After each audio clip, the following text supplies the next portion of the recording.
Pemirsa, hujan deras yang terus-menerus membuat rumah warga di Dusun Sampora, Desa Purwasari, Kabupaten Kuningan, Jawa Barat rusak berat akibat tertimpa material tebing yang longsor.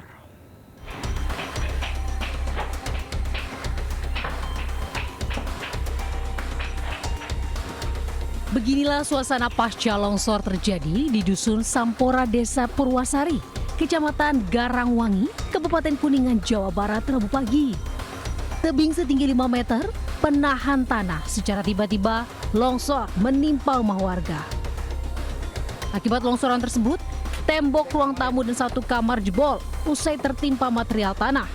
Peristiwa longsor setelah wilayah tersebut diguyur hujan deras terus-menerus selama seharian. Warga dibantu petugas TNI serta BPBD berjibaku evakuasi material tanah yang menimpa rumah. Beruntung, saat kejadian longsor ini tidak ada korban ataupun luka-luka. Meski saat longsor terjadi pemilik sedang tidur, namun bisa menyelamatkan diri. Ya kejadiannya seperti sih, kedorong intinya Pak. Oh, tebingnya longsor? Iya, tebingnya longsor. Yang rusak apa aja nih Pak? Jadi dinding rumah sama kalau elektronik nggak ada sih. Ruang tamu sama kamar? Sama kamar. Pasca kejadian longsor, pemilik rumah mengungsi di rumah kerabat saudaranya. Dirinya berharap ada bantuan dari pemerintah terkait guna perbaikan rumahnya yang rusak berat akibat longsor. Dari Kuningan, Jawa Barat, Toy Iskandar melaporkan.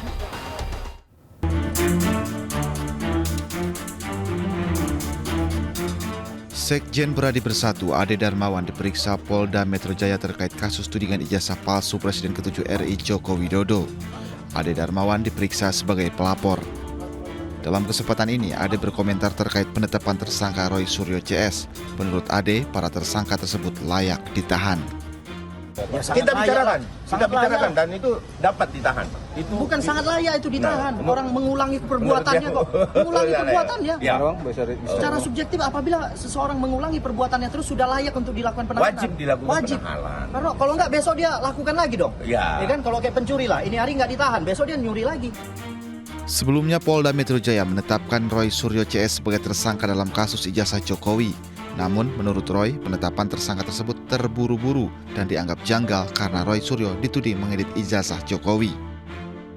Belum pernah juga diperiksa dan tiba-tiba yang nggak masuk akal, Mas Aiman dan juga semua pemirsa rakyat bersuara, tiba-tiba kemarin Kapolda Metro Jaya Pak Irjen Asep menyampaikan bahwa kami-kami ini dikenakan pasal karena melakukan editing, melakukan rekayasa. Manipulasi ini kan nggak masuk akal banget. Total ada 8 tersangka dalam tudingan ijazah palsu yang dilaporkan Jokowi ke Polda Metro Jaya. Rencananya, Roy akan diperiksa perdana sebagai tersangka pada Kamis 13 November 2025. Tim Liputan iNews melaporkan.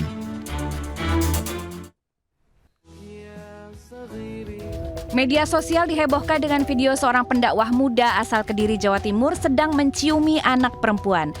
Aksi pria yang akrab disapa Gus Elham ini menuai beragam reaksi masyarakat. Mulai dari kecaman hingga pembelaan yang justru menilai gestur mencium anak-anak itu adalah simbol kasih sayang. Ayo dong, kita laki-laki dewasa. Kita Allah berikan akal yang panjang dalam berpikir. Jadi tolong Gus, pola pembiasaan seperti ini adalah pembiasaan yang busuk. Itu aja dari aku, barakallahu fikum.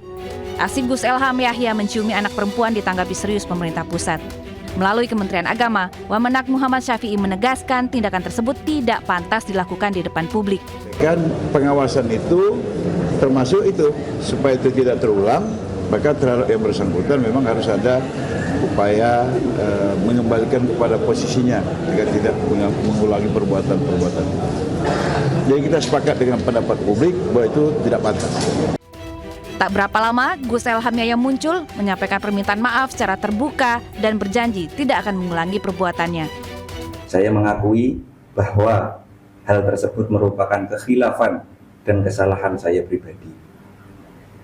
Saya berkomitmen untuk memperbaiki dan menjadikan peristiwa ini sebagai pelajaran berharga agar tidak mengulangi hal serupa di masa mendatang. Selain itu, Gus Elham juga berjanji akan menyampaikan dakwah secara bijaksana sesuai dengan norma agama serta etika. Namun meskipun berniat baik, tindakan kepada anak tetap memiliki batas dan diatur dalam Undang-Undang Perlindungan Anak, karena setiap anak berhak merasa aman dan juga dilindungi. Tim Liputan iNews melaporkan.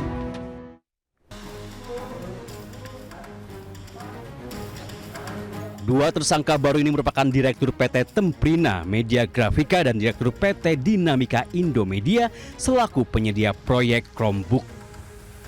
Penetapan dua tersangka ini menambah jumlah tersangka kasus ini menjadi 6 orang. Sebelumnya kejaksaan telah menahan 4 tersangka. Para tersangka diduga bersekongkol mengatur pemenangan penyedia Chromebook. Hal ini merugikan keuangan negara senilai 9,2 miliar rupiah. Perannya yaitu bersama-sama sejak awal telah melakukan pengaturan pemenang penyedia pengadaan peralatan TIK yang akan ditunjuk melalui katalog elektronik.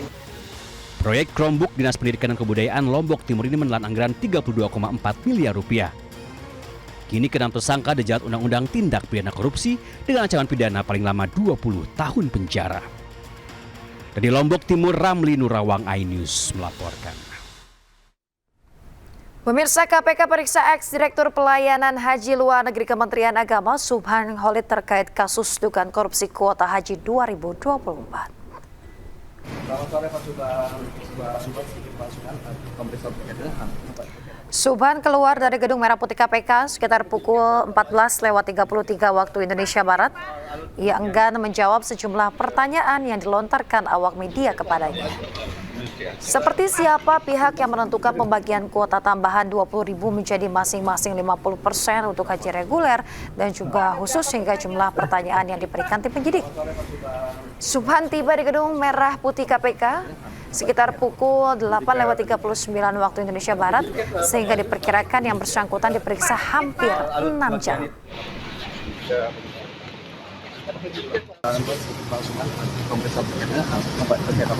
Nanti ke penyidik aja. Ke penyidik ke Bapak aja ke penyidik aja. Pak, ada berapa pertanyaan Pak dari penyidik Pak?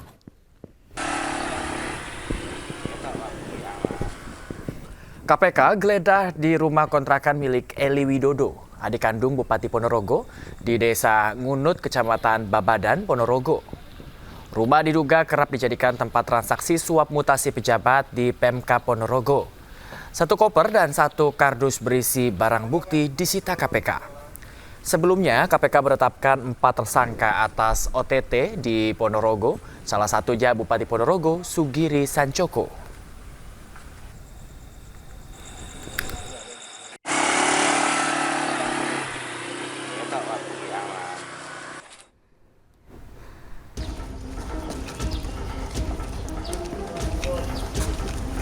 Mustafa Yasin, oknum anggota DPRD Provinsi Gorontalo, ditetapkan tersangka melakukan penipuan pemberangkatan haji furoda sejak tahun 2017.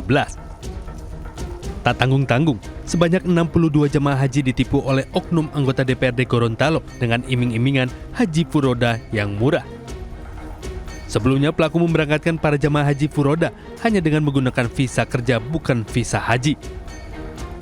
Kasus ini terungkap lantaran adanya laporan dari calon jamaah haji yang gagal menunaikan ibadah haji yang difasilitasi travel pelaku. Sementara itu, total kerugian yang dialami para jamaah haji furoda ini berjumlah 2,54 miliar rupiah. Kasusnya adalah penipuan, penggelapan, dan melanggar pasal 120-121 Undang-Undang Nomor 8 Tahun 2019 tentang penyelenggaraan haji. Ancaman hukuman 6 tahun, denda 6 miliar. Untuk mempertanggungjawabkan perbuatannya, pelaku terancam hukuman 6 tahun penjara dan denda 6 miliar rupiah. Dari Gorontalo, Nur Faizi Hasan, iNews melaporkan.